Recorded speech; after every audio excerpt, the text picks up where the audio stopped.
Good morning everyone, कैसे हैं आप लोग? लगता है खाना पीना खा के नहीं आए आप लोग। नहीं क्या रूबी जी, खाना नहीं खाए क्या?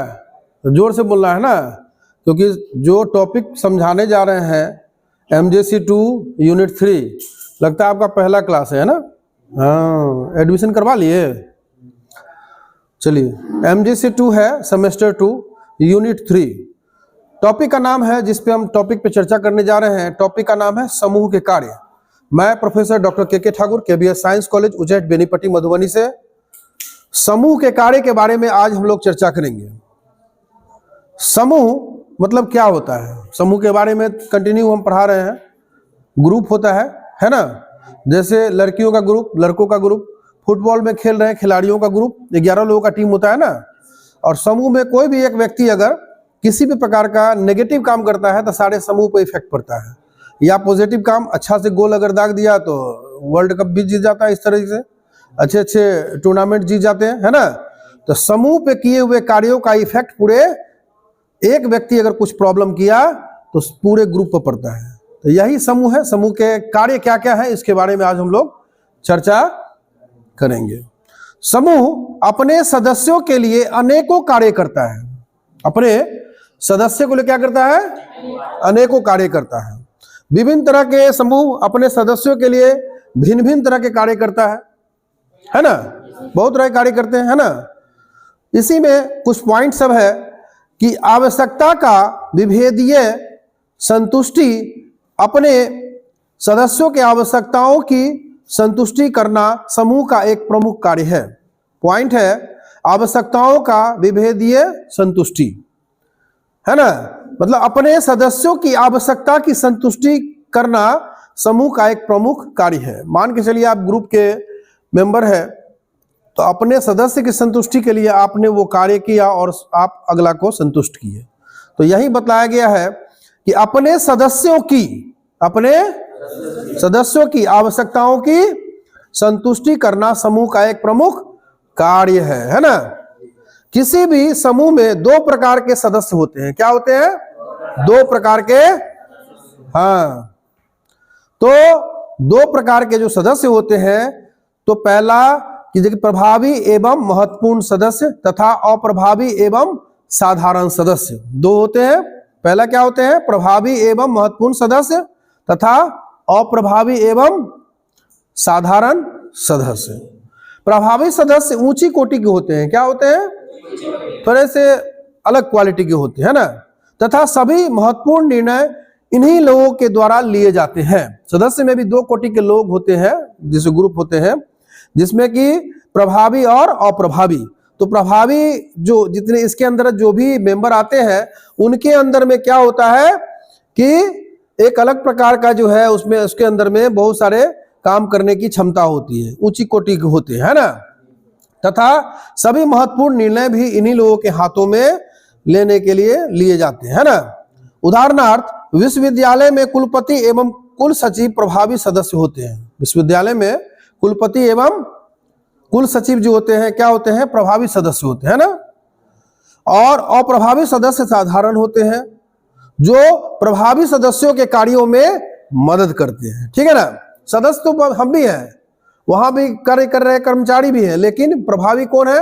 कुलपति और कुल सचिव, है ना। और उनको मदद कौन करते हैं? जो अप्रभावी लोग हैं, ठीक है ना, मदद करते हैं। विश्वविद्यालय में लिपिक लोग, यानी कि क्लर्क, लिपिक लोग मतलब क्या हुआ? क्लर्क। तो क्लर्क लोग साधारण सदस्य के उदाहरण हैं। क्या है? हाँ, तो समूह प्रभावी सदस्यों को सभी महत्वपूर्ण आवश्यकताओं की तथा साधारण सदस्य की जरूरी आवश्यकताओं जैसे कि भोजन, कपड़ा, मकान आदि की पूर्ति करने की कोशिश करता है। ठीक है। इस तरह समूह अपने सदस्यों की आवश्यकताओं की पूर्ति समान रूप से न कर विभेदित करके करता है। दूसरा पॉइंट है कि आधिपत्य तथा तदीयत्व आवश्यकताओं की संतुष्टि। क्या है? आधिपत्य एवं तथा तदीयत्व आवश्यकताओं की संतुष्टि, है ना। अब है कि समूह में सदस्यों की आधिपत्य आवश्यकता एवं तदीयत्व आवश्यकता की संतुष्टि होती है। आधिपत्य आवश्यकता से तात्पर्य वैसे आवश्यकता से होता है जिससे व्यक्ति में समूह का एक महत्वपूर्ण सदस्य होने की भावना तीव्र होती है। क्या होता है? सदस्य के समूह का एक महत्वपूर्ण सदस्य होने की भावना तीव्र होती है। जब व्यक्ति किसी समूह का सदस्य होता है तो उसकी आर्थिक आवश्यकताओं की ही सिर्फ संतुष्टि नहीं होती बल्कि तदियत्व सहायता यानी कि बिलोंगनेस नीड तथा आधिपत्य आवश्यकता यानी कि डोमिनेशन नीड की आवश्यकता होती है। ठीक है। क्रेंच और क्रंचफील्ड ने इन्होंने काफी रिसर्च किया था और 1949 में उन्होंने रिसर्च में पाया और उन्होंने बतलाया कि सभी समूह अपने कुछ सदस्यों की आधिपत्य आवश्यकताओं की पूर्ति करता है। क्या करता है? सभी समूह अपने सदस्यों की कुछ सदस्यों की आधिपत्य आवश्यकताओं की पूर्ति करता है और अधिकतर सदस्यों की तदियत्व आवश्यकताओं की पूर्ति करता है। तदियत्व मतलब क्या हुआ? तदियत मतलब क्या हुआ? सो बताओ। बिलोंगिनेस नीड। क्या हुआ? हाँ। तीसरा पॉइंट है नई आवश्यकताओं का निर्माण। क्या है? नई आवश्यकताओं का क्रिएशन ऑफ न्यू नीड। क्या है? समूह सिर्फ आवश्यकताओं की पूर्ति ही नहीं करता बल्कि नई नई आवश्यकताओं का सृजन भी करता है। समूह सिर्फ क्या नहीं करता है? नई नई आवश्यकता मतलब कि पूर्ति तो आवश्यकताओं की पूर्ति ही नहीं करता बल्कि नई नई आवश्यकताओं का सृजन भी करता है, क्रिएशन भी करता है। ठीक है। जैसा कि हम जानते हैं कि व्यक्ति की आवश्यकताएं न तो सीमित है न स्थिर। आवश्यकता कभी सीमित हो सकता है? आवश्यकता हमेशा हमेशा बढ़ते ही जाता है ना। जब व्यक्ति अपनी खास जब व्यक्ति अपनी खास आवश्यकताओं की पूर्ति के लिए किसी समूह का सदस्य होता है तो उसकी इन आवश्यकताओं की पूर्ति तो हो ही जाती है, साथ ही साथ कुछ नई आवश्यकता भी पैदा हो जाती है। ठीक है। इन नई आवश्यकताओं की पूर्ति करने के लिए वह समूह का अधिक क्रियाशील सदस्य बनने की कोशिश करता है। ठीक है ना। तो चौथा पॉइंट है व्यक्ति का सामाजिकरण। क्या है? Socialization of individuals. समूह द्वारा व्यक्ति का समाजीकरण भी होता है। क्या होता है? समूह द्वारा व्यक्ति का एक समाजीकरण भी होता है।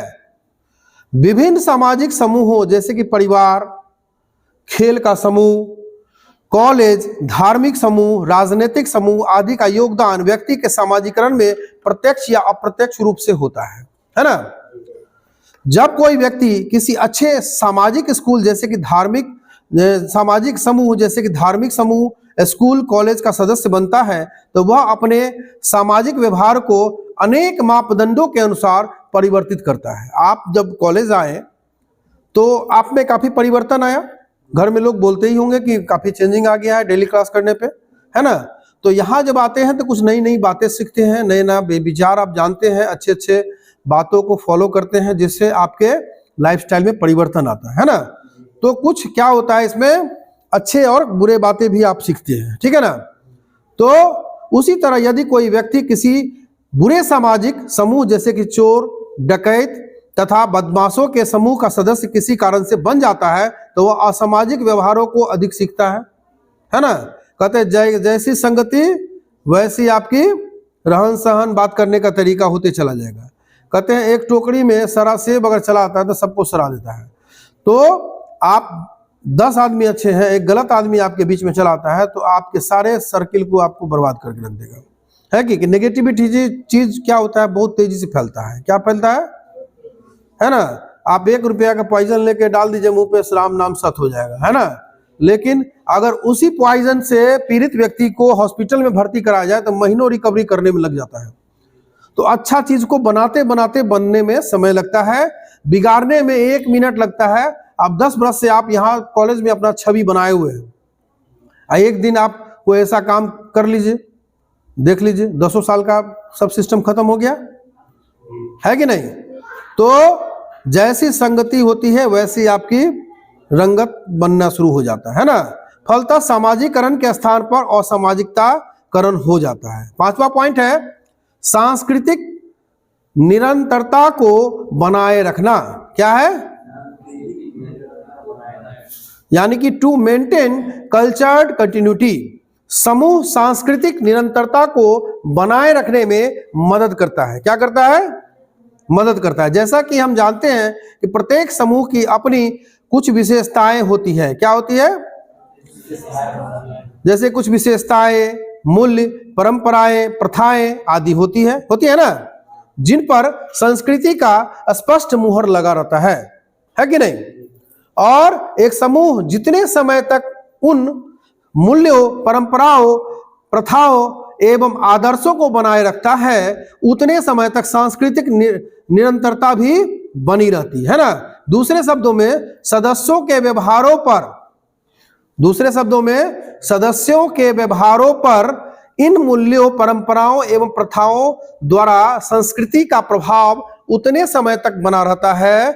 इस तरह से समूह सांस्कृतिक निरंतरता को भी बनाए रखने में मदद करता है ना। छठा पॉइंट है कि अनेकों समूह की सदस्यता, यानी कि मल्टीपल ग्रुप मेंबर्स, है ना। समूह अपने कुछ सदस्यों को, खास करके साधारण सदस्यों को अप्रत्यक्ष रूप से दूसरे समूह या समूहों का सदस्य बनने के लिए कुछ कारणों से प्रेरित करता है। ठीक है। ऐसे कारण में तीन प्रमुख है। पहला है, समूह के सदस्यों की आवश्यकताएं धीरे धीरे विशिष्ट होती चली जाती है। दूसरा पॉइंट है, सदस्यों की बदलती हुई नई आवश्यकताएं के अनुसार समूह अपने आप में परिवर्तन नहीं ला पाता। तीसरा है कि समूह अपने सदस्यों की सभी आवश्यकताओं की पूर्ति करने में असमर्थ होता है।